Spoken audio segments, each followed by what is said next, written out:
ಕಿಸಾನ್ ವಾಣಿ.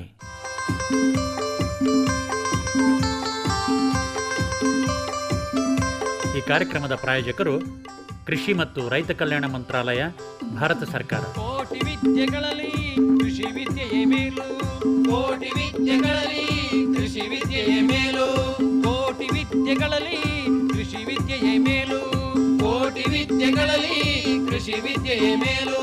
ಕೃಷಿತೋ ನಾಸ್ತಿ ದುರ್ಭಿಕ್ಷ, ಕೃಷಿತೋ ನಾಸ್ತಿ ದುರ್ಭಿಕ್ಷ, ಕೃಷಿತೋ ನಾಸ್ತಿ ದುರ್ಭಿಕ್ಷ, ಕೃಷಿತೋ ನಾಸ್ತಿ ದುರ್ಭಿಕ್ಷ.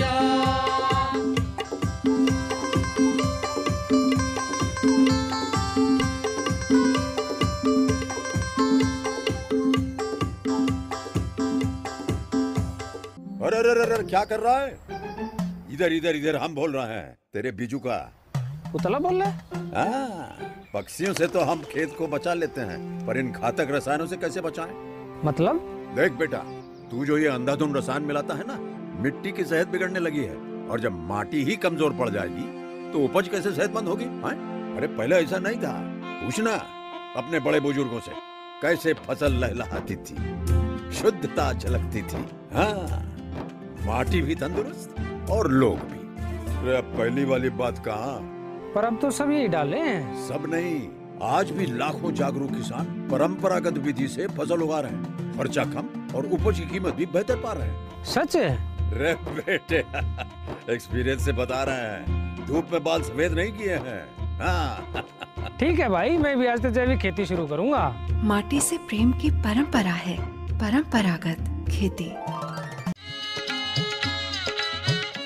ಈಗ ಕೇಳುವ ಕಾಫಿ ಮಂಡಳಿಯಿಂದ ದೊರೆಯುವ ಸೌಲಭ್ಯಗಳನ್ನು ಕುರಿತು ಕಾಫಿ ಮಂಡಳಿಯ ಅಧಿಕಾರಿಗಳಾದ ಸನೀಶ್ ಅವರು ವಿಕಸಿತ ಕೃಷಿ ಸಂಕಲ್ಪ ಅಭಿಯಾನದಲ್ಲಿ ಮಾಡಿದ ಭಾಷಣದ ಆಯ್ದ ಭಾಗಗಳು. ಎಲ್ಲರಿಗೂ ನಮಸ್ಕಾರ. ನನ್ನ ಹೆಸರು ಸನೀಶ್ ಅಂತ. ಕಾಫಿ ಬೋರ್ಡ್ ಮಡಿಕೇರಿಯಲ್ಲೇ AU ಆಗಿ ವರ್ಕ್ ಮಾಡ್ತಾ ಇದ್ದೀನಿ. ಸೊ ಕಾಫಿ ಬೋರ್ಡ್ದು ಸಬ್ಸಿಡಿ ಸ್ಕೀಮ್ಸ್ ಬಗ್ಗೆ ಫಸ್ಟ್ ಮಾತಾಡ್ತೀನಿ. ಫಸ್ಟ್ ಎಲಿಜಿಬಿಲಿಟಿ ಹೇಳ್ತೀನಿ. 62 ಏಕರ್ ತಂಗಿ ಇರೋವರೆಗೆ ಸಬ್ಸಿಡಿಗೆ ಅಪ್ಲಿಕೇಶನ್ ಕೊಡ್ಬೋದು. ಮುಂಚೆ ಅದು 25 ಏಕರ್ ತಂಗಿ ಇತ್ತು. ಹೋದ ವರ್ಷದಿಂದ 62 ಮಾಡಿದ್ದಾರೆ, ಅಂದ್ರೆ 25 ಹೆಕ್ಟರ್ ತಂಗ. ರೋಬಸ್ಟ ಇರೋವರೆಗೆ ಮೇಜರ್ ಆಗಿ ಇರೋದು ಸ್ಕೀಮ್ಸ್ ಹೇಳ್ತೀವಿ. ಫಸ್ಟ್ ಮರನಾಟಿ ಅಂದ್ರೆ ನಿಮ್ಗೆ ಒಂದು 45 ವರ್ಷ ಮೇಲೆ ಇರೋದು ಹಳೆ ಕಾಫಿ ರೋಬಸ್ಟ್. ಅರಬಿಕ್ ಆದ್ರೆ 25 ವರ್ಷ ಮೇಲೆ ಇರೋದು. ಅದು ತೆಗೆದು ಬಿಟ್ಟು ಹೊಸ ಗಿಡ ಹಾಕ್ಲಿಕ್ಕೆ ನಮ್ಮಿಂದ ಸಬ್ಸಿಡಿ ಕೊಡ್ತೀವಿ. ಒಂದು ಏಕರ್ಗೆ ಒಂದು 45,000 ತನಕ ಸಬ್ಸಿಡಿ ಬರುತ್ತೆ. ಏಕರ್ಗೆ 1,10,000 ಸಬ್ಸಿಡಿ ಬರುತ್ತೆ. ಅದಕ್ಕೆ ಲಿಮಿಟ್ ಏನು ಇರಲ್ಲ, ಬಟ್ ನಮ್ಮ ಫಂಡ್ ಅವೈಲಬಿಲಿಟಿ ಮೇಲೆ ಸ್ವಲ್ಪ ಸಮ್ಟೈಮ್ಸ್ ಲಿಮಿಟ್ ಆಗುತ್ತೆ. ಹಂಗೆ ಎಲ್ಲ ಸ್ಕೀಮ್ ಅಪ್ಲಿಕೇಶನ್ ನೀವು ಫಸ್ಟೇ ಕೊಡಬೇಕಾದ್ರೆ ಕಾಫಿ ಬೋರ್ಡ್ ಅಲ್ಲಿ ಫಸ್ಟ್ ಕೊಟ್ಟು ನಾವು ವಿಸಿಟ್ ಆದ್ಮೇಲೆ ಮಾತ್ರ ಕೆಲಸ ಸ್ಟಾರ್ಟ್ ಮಾಡಬೇಕು. ಅದು ಸಬ್ಸಿಡಿ ಪೂರ್ತಿ ಅಮೌಂಟ್ ಫಸ್ಟ್ ಇಯರ್ ಕೊಡಲ್ಲ. ಫಸ್ಟ್ ಇಯರ್ 70% ಸಬ್ಸಿಡಿ ಕೊಡ್ತೀನಿ, ಸೆಕೆಂಡ್ ಇಯರ್ 30% ಹಂಗೆ ಕೊಡ್ತೀವಿ. ನೆಕ್ಸ್ಟ್ ಇರೋದು ಕೆರೆ ಆಮೇಲೆ ಬಾವಿ ಮಾಡಕ್ಕೆ. ಸುಮಾರು ಜನ ತಗೊಂಡಿರ್ಬೋದು ಕಾಣುತ್ತೆ. ಕೆರೆ ಅಲ್ಲ ಬಾವಿ ಅಂದ್ರೆ ಚಿಕ್ಕ ಏರಿಯವರೆಗೆ 1 ಎಕರೆ 2 ಎಕರೆ ಇರೋವರೆಗೆ ಮನೆ ಇದಕ್ಕೆಲ್ಲ. ಸೊ ನೀರು ಹಾಸಕ್ಕೆ ಇರೋದಕ್ಕೆ 1 ಎಕರೆ 2 ಎಕರೆ ಆದ್ರೆ ನೀವು ಬಾವಿ ಮಾಡ್ಬೋದು. ಅದಕ್ಕಿಂತ ಮೇಲೆ ಇರೋರಿಗೆ ಎಲ್ಲ ಯಾರಿಗೆ ಬೇಕಂದ್ರೆ ಕೆರೆ ಮಾಡ್ಬೋದು. ತೋಟದಲ್ಲಿ ಮಾಡ್ಬೋದು, ಇಲ್ಲ ಗದ್ದೆಯಲ್ಲಿ ಮಾಡ್ಬೋದು. ತೋಟದ ಸೈಜ್ ಮೇಲೆ ಕೆರೆದು ಸೈಜ್ ಜಾಸ್ತಿ ಆಗ್ತಾ ಇರುತ್ತೆ. ಅಂದ್ರೆ ಸ್ಟಾರ್ಟಿಂಗ್ ಸೈಜ್ ಅಂದ್ರೆ 30 ಅಡಿ ಉದ್ದಾಗಲ 10 ಅಡಿ ಆಳ ಇರುತ್ತೆ. ಸೈಜ್ ಜಾಸ್ತಿ ಆಗುವಾಗ 30, 43 ಆಗುತ್ತೆ, 53 ಆಗುತ್ತೆ. ಹಂಗೆ ಜಾಸ್ತಿ ಆಗ್ತಾ ಇರುತ್ತೆ. ಸಬ್ಸಿಡಿ ಕೂಡ ಹಂಗೆ ಜಾಸ್ತಿ ಆಗುತ್ತೆ. ಸ್ಟಾರ್ಟಿಂಗ್ ಅಲ್ಲಿ ನಿಮ್ಗೆ 30 ಅಡಿಗೆ 18,000 ಸಬ್ಸಿಡಿ ಬರುತ್ತೆ. ನೆಕ್ಸ್ಟ್ ಬರುವಾಗ 38,000 ಬರುತ್ತೆ. ನೆಕ್ಸ್ಟ್ 45,000 ಬರುತ್ತೆ. ತೋಟದ್ದು ಸೈಜ್, ಕೆರೆದ ಸೈಜ್, ಅದ್ರ ಮೇಲೆ ಎಲ್ಲದು ಜಾಸ್ತಿ ಆಗ್ತಾ ಬರುತ್ತೆ. ರಿಂಗ್ ಹಾಕ್ಬೋದು, ಇಲ್ಲ ಬೇರೆ ವಿತೌಟ್ ರಿಂಗ್ ಕೂಡ ಹಾಕ್ಬೋದು, open. Okay. Next sprinkler unit. Sprinkler ಅಂದ್ರೆ ಮೋಟರ್, ಪೈಪ್, ಜೆಟ್ ಎಲ್ಲ ಬರುತ್ತೆ. ಅದ್ರಿಂದ ನೀವು ಬೇರೆ ಮೋಟರ್ ಮಾತ್ರ ಸಾಕೋದಿದ್ರೆ ಅದು ಕೂಡ ತಗೋಬಹುದು, ಇಲ್ಲ ಬೇರೆ ಪೈಪ್, ಎಲ್ಲ ಬೇರೆ ಜೆಟ್ ಮಾತ್ರ ನಿಮ್ಗೆ ಎಷ್ಟು ಬೇಕು ಅದ್ರ ಮೇಲೆ ಇರುತ್ತೆ. ಸೊ ಎಲ್ಲದಕ್ಕೆ ಒಂದು ಯೂನಿಟ್ ಕಾಸ್ಟ್ ಇರುತ್ತೆ. 7.5 ಎಕರೆ ತನಕ ಇರೋವರೆಗೆ ನೀವು 80,000ಗೆ ಪರ್ಚೇಸ್ ಮಾಡಿದ್ರೆ ಅದರಿಂದ 40%, 32,000 ನಾವು ಸಬ್ಸಿಡಿ ಕೊಡ್ತೀವಿ. 2 ಎಕರೆಯಿಂದ 5 ಎಕರೆ ತನಕ ಇದ್ರೆ ನಿಮ್ಗೆ 64,000, ಅಂದ್ರೆ 1,60,000ಗೆ ಪರ್ಚೇಸ್ ಮಾಡಿದ್ರೆ 64,000 ಜಾಸ್ತಿ ಆಗ್ತಾ 5 ಲಕ್ಷ ತನಕ ಸಬ್ಸಿಡಿ ಕೊಡ್ತೀವಿ. ಮ್ಯಾಕ್ಸಿಮಮ್ ನಿಮ್ಗೆ ಒಬ್ರಿಗೆ ಕೊಡೋದು 5 ಲಕ್ಷ ತನಕ ಸಬ್ಸಿಡಿ ಕೊಡ್ತೀವಿ. 40% ನಿಮ್ದು ಬಿಲ್ ಅಮೌಂಟ್ ಎಲ್ಲ ವೆರಿಫೈ ಆದ್ಮೇಲೆ 40% ಸಬ್ಸಿಡಿ ಕೊಡ್ತೀವಿ.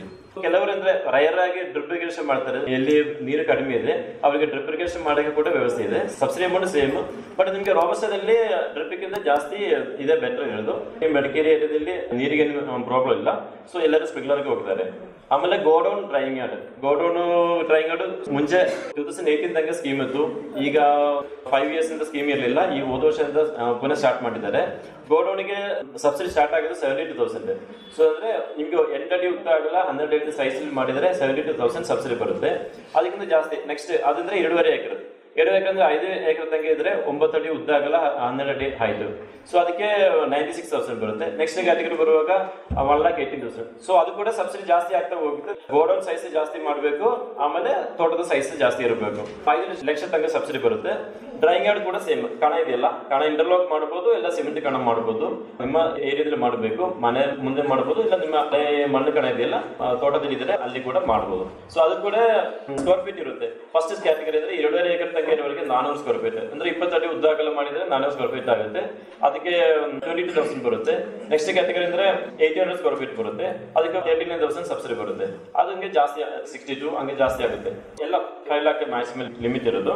ಆಮೇಲೆ ಇಲ್ಲಿ ರೋಬಸ್ಟ್ ಇರೋದಕ್ಕೆ ಯಾರು ಪಲ್ಪರ್ ಯೂಸ್ ಮಾಡಲ್ಲ. ಇನ್ ಕೇಸ್ ಯಾರಿಗೆ ಬೇಕಂದ್ರೆ ಪಲ್ಪಿಂಗ್ ಯೂನಿಟ್ ಕೂಡ ಸಬ್ಸಿಡಿ ಇದೆ. ಪಲ್ಪಿಂಗ್ ಮಾಮೂಲಿ ಹ್ಯಾಂಡ್ ಆಪರೇಟರ್ ಇದೆ, ಚಿಕ್ಕ ಮೆಷಿನ್ ಇರೋದಿದೆ, ಇಲ್ಲ ಎಕೋ ಪಲ್ಪರ್ ಬೇಕಂದ್ರೆ ಅದು ಕೂಡ ಇದೆ. ಎಕೋ ಪಲ್ಪರ್ ಅಂತ ದೊಡ್ಡದು ಬರುತ್ತೆ, ಬಟ್ ಇಲ್ಲಿ ನಾರ್ಮಲಿ ಯಾರು ಯೂಸ್ ಮಾಡಲ್ಲ. ಸ್ವಲ್ಪ ಪ್ರೊಸೆಸಿಂಗ್ ಲೆವೆಲ್ ಹೋಗ್ತಾ ಇರೋರಿಗೆ ಯೂಸ್ ಆಗುತ್ತೆ.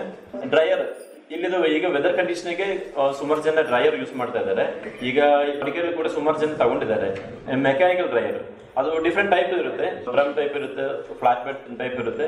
ಅದಕ್ಕೂ ಕೂಡ 40% ಸಬ್ಸಿಡಿ ಬರುತ್ತೆ. ಈ ಡ್ರೈಯರ್ ಪರ್ಚೇಸ್ ಮಾಡುವಾಗ ಅಂದ್ರೆ ಕಾಫಿ ಬೋರ್ಡ್ ಎಂಬೈನಲ್ ಮಾಡಿದ್ದು ಇರುತ್ತೆ, ಅಂದ್ರೆ ಕಂಪನಿಯವರು ಇರುತ್ತೆ, ಅವತ್ತು ಮಾಡೆಲ್ ಇರುತ್ತೆ, ಅದೇ ಪರ್ಚೇಸ್ ಮಾಡಬೇಕಾಗುತ್ತೆ. ಸೊ ಫಸ್ಟ್ ನೀವು ಮಾಡೋಕೆ ಮುಂಚೆ ನಮ್ಮಲ್ಲಿ ಬಂದು ಅರ್ಜಿ ಕೊಟ್ಟುಬಿಟ್ಟು ಯಾವ ಮಾಡೆಲ್ಗೆ ಸಬ್ಸಿಡಿ ಇದೆ ಅಂತ ವೆರಿಫೈ ಮಾಡಿಬಿಟ್ಟು ಅದು ತಗೋಬೇಕಾಗುತ್ತೆ. ಎಕೋ ಪಲ್ಪರ್ ಆಲ್ರೆಡಿ ಹೇಳ್ತೀನಿಲ್ಲ. ಅರಬಿಕೆ ಇಲ್ಲಿ ಯಾರು ಮಾಡಲ್ಲ, ಅಂದ್ರೆ ಅರಬಿಕೆ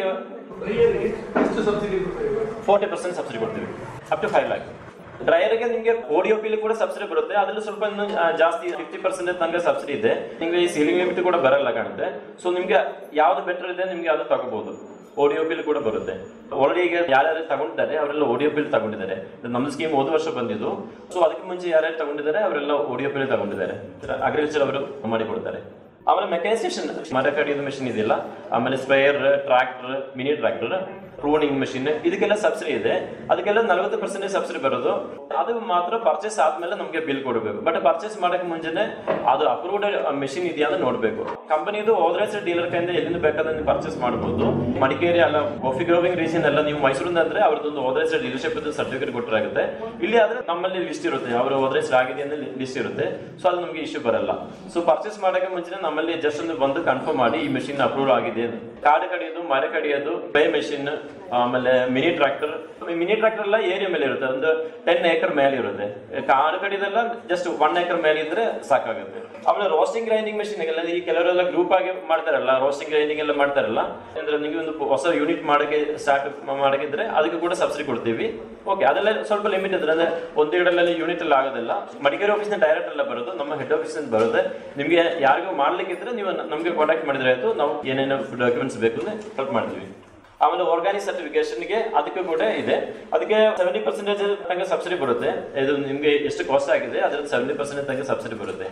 ಇಷ್ಟೇ ಮೇಜರ್ ಸಬ್ಸಿಡಿ ಆಗಿ ಕಾಫಿ ಬೋರ್ಡ್ ಇರೋದು. ಕಂಡೀಷನ್ಸ್ ಫಸ್ಟ್ ನೀವು ಅರ್ಜಿ ಫಸ್ಟೇ ಕೊಡಬೇಕು. ನಮ್ಮಲ್ಲಿ 1 ತಿಂಗಳೆಲ್ಲ ಟೈಮ್ ಇರುತ್ತೆ ಅರ್ಜಿ ಕೊಡ್ಲಿಕ್ಕೆ. ಆ ಟೈಮಲ್ಲಿ ಅರ್ಜಿ ಕೊಟ್ಬಿಟ್ಟು ನಾವು ವಿಸಿಟ್ ಎಲ್ಲ ಆದ್ಮೇಲೆ ಕೆಲಸ ಸ್ಟಾರ್ಟ್ ಮಾಡಬೇಕು. ಅಂದ್ರೆ ಫೋಟೋ ಎಲ್ಲ ತೆಗೆದ ಮೇಲೆ ಕೆಲಸ ಸ್ಟಾರ್ಟ್ ಮಾಡಬೇಕು. ಹೋದ ವರ್ಷದ ಸಬ್ಸಿಡಿ ಈಗ ಜಸ್ಟ್ ಮಾರ್ಚ್ ಅಲ್ಲಿ ಕಂಪ್ಲೀಟ್ ಆಗಿತ್ತು. ಇನ್ನು ಸ್ವಲ್ಪ ಪೆಂಡಿಂಗ್ ಪೇಮೆಂಟ್ಸ್ ಇದೆ. ಅದಾದ್ಮೇಲೆ ಹೊಸ ಅಪ್ಲಿಕೇಶನ್ ಈ ವರ್ಷದ ಸ್ಟಾರ್ಟ್ ಮಾಡ್ತಾರೆ. ಸೊ ಅದು ನೋಟಿಫಿಕೇಶನ್ ಆಗಿಲ್ಲ. ಆಗುವಾಗ ರೇಡಿಯೋದಲ್ಲಿ, ನ್ಯೂಸ್ ಪೇಪರ್ ಅಲ್ಲಿ, ಆಮೇಲೆ ಪ್ಲಾಂಟರ್ಸ್ ಎಲ್ಲ ಗ್ರೂಪ್ ಇರುತ್ತಲ್ಲ ಅದರಲ್ಲ ನೋಟಿಫಿಕೇಶನ್ ಆಗ್ತೀವಿ. ಇದು ಎಲ್ಲ ಜನರವರಿಗೆ ಇರೋದು. ಇಲ್ಲ SC/ST ಅವರಿಗೆ 90% ಸಬ್ಸಿಡಿ ಇರುತ್ತೆ. ಜನರಲ್ ಕ್ಯಾಟಗರಿ ಅವರಿಗೆ 40%, 70 to 90. ಅಂದ್ರೆ ಚಿಕ್ಕ ಏರಿಯಾ ಅಂದ್ರೆ 90, ಇಲ್ಲ ಜಾಸ್ತಿ ಏರಿಯಾ ಇದ್ರೆ 70% ಹಾಗೆ. ಇದಕ್ಕೆ ಡಾಕ್ಯುಮೆಂಟ್ಸ್ ಬೇಕಾಗಿರೋದು ನಿಮ್ದು ತೋಟದ RTC ಬೇಕು, Aadhaar card, bank passbook copy, ಆಮೇಲೆ ಒಂದು ಫೋಟೋ, ತೋಟದ ರಫ್ ಸ್ಕೆಚ್. ಅಂದ್ರೆ ನೀವೇ ಜಸ್ಟ್ ಹಳೆ ಸ್ಕೆಚ್ ಇದ್ರೆ ಅದೊಂದು ಕಾಪಿ ಹಾಕಿದ್ರೆ ಆಯ್ತು, ಇಲ್ಲ ಜಸ್ಟ್ ಕೈಯಲ್ಲಿ ಡ್ರಾ ಮಾಡಿದ್ರೆ ಆಯ್ತು. ಮಿಷನರಿಗೆ ಬೇಕಾಗಿಲ್ಲ. ಮನೆ ಕಡಿಯೋದಕ್ಕೆಲ್ಲ just RTC, Aadhaar card, bank passbook copy, ಆಮೇಲೆ ಐಟಮ್ಸ್ ಬಿಲ್ ಅಷ್ಟೇ. ಆಮೇಲೆ ನಿಮ್ಗೆ ಈ ಗ್ರೂಪ್ ಆಗಿ ತಗೊಂಡ್ರೆ ಕೂಡ ಸಿಗುತ್ತೆ. SHG ಅಲ್ಲಿ ಇರುತ್ತಲ್ಲ ಅದಕ್ಕೆ ಕೂಡ 70% ಸಬ್ಸಿಡಿ. ಜನರಲ್ಗೆ ಇಲ್ಲ, 40%. ಇದುವರೆಗೆ ಕಾಫಿ ಮಂಡಳಿಯಿಂದ ದೊರೆಯುವ ಸೌಲಭ್ಯಗಳನ್ನು ಕುರಿತು ಕಾಫಿ ಮಂಡಳಿಯ ಅಧಿಕಾರಿಗಳಾದ ಸನೀಶ್ ಅವರು ವಿಕಸಿತ ಕೃಷಿ ಸಂಕಲ್ಪ ಅಭಿಯಾನದಲ್ಲಿ ಮಾಡಿದ ಭಾಷಣದ ಆಯ್ದ ಭಾಗಗಳನ್ನು ಕೇಳಿದಿರಿ. ಪ್ರಧಾನಮಂತ್ರಿ ಕಿಸಾನ್ ಮಾನ್ಧನ್ ಯೋಜನೆ ಸಿಗುವುದು ಪೆನ್ಷನ್ನ ಆಸರೆಯು ಆಗದು ನಿರಾಸರೆ ಇನ್ನು ಸಿಗುವುದು ಸಂತಸದ ಕ್ಷಣವು ಕಳೆಯುವುದು ಸುಖದಿಂದ ವೃದ್ಧಾಪ್ಯ ರಕ್ಷಿತ ಆಗುವ ಅನ್ನದಾತ ಸುರಕ್ಷಿತ ಆಗುವ ಅನ್ನದಾತ. ಪ್ರಧಾನಮಂತ್ರಿ ಕಿಸಾನ್ ಮಾನ್ಧನ್ ಯೋಜನೆಯಿಂದ ಲಘು ಮತ್ತು ಸಣ್ಣ ಹಿಡುವಳಿದಾರ ರೈತರ ಭವಿಷ್ಯವಾಗುತ್ತೆ ಸುರಕ್ಷಿತ. 60 ವರ್ಷ ವಯಸ್ಸಾದ ನಂತರ 3,000 ರೂಪಾಯಿಗಳ ಮಾಸಿಕ ಪೆನ್ಷನ್ ಖಚಿತ. 55ರಿಂದ 200 ರೂಪಾಯಿಗಳ ಮಾಸಿಕ ಶುಲ್ಕ ನೀಡಿ 18ರಿಂದ 40 ವರ್ಷ ತನಕ ರೈತರು ಪ್ರವೇಶಿಸಬಹುದು. ಈ ಅಂಶದಾನ ಯೋಜನೆಯಲ್ಲಿ ಸರ್ಕಾರ ನೀಡುತ್ತದೆ ಸಮಪಾಲು ಕೊಡುಗೆ. ಎಲ್ಲ ರೈತ ಬಾಂಧವರು ಈ ಸೇವೆಯ ಪ್ರಯೋಜನಕ್ಕಾಗಿ ಜನಸೇವಾ ಕೇಂದ್ರಕ್ಕೆ ಹೋಗಿ ಉಚಿತವಾಗಿ ತಮ್ಮ ಹೆಸರನ್ನು ನೋಂದಾಯಿಸಿಕೊಳ್ಳಿ.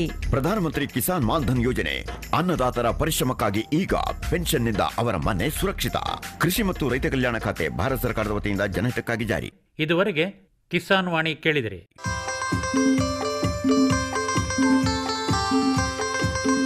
ಕಾರ್ಯಕ್ರಮವನ್ನು ಪ್ರಾಯೋಜಿಸಿದವರು ಕೃಷಿ ಮತ್ತು ರೈತ ಕಲ್ಯಾಣ ಮಂತ್ರಾಲಯ, ಭಾರತ ಸರ್ಕಾರ. ಕೋಟಿ ವಿದ್ಯೆಗಳಲ್ಲಿ ಕೃಷಿ ವಿದ್ಯೆಯೇ ಮೇಲು. ಕೋಟಿ ವಿದ್ಯೆಗಳಲ್ಲಿ ಕೃಷಿ ವಿದ್ಯೆಯೇ ಮೇಲು. ಕೋಟಿ ವಿದ್ಯೆಗಳಲ್ಲಿ ಕೃಷಿ ವಿದ್ಯೆಯೇ ಮೇಲು. ಕೋಟಿ ವಿದ್ಯೆಗಳಲ್ಲಿ ಕೃಷಿ ವಿದ್ಯೆಯೇ ಮೇಲು. ಕೃಷಿತೋ ನಾಸ್ತಿ ದುರ್ಭಿಕ್ಷ.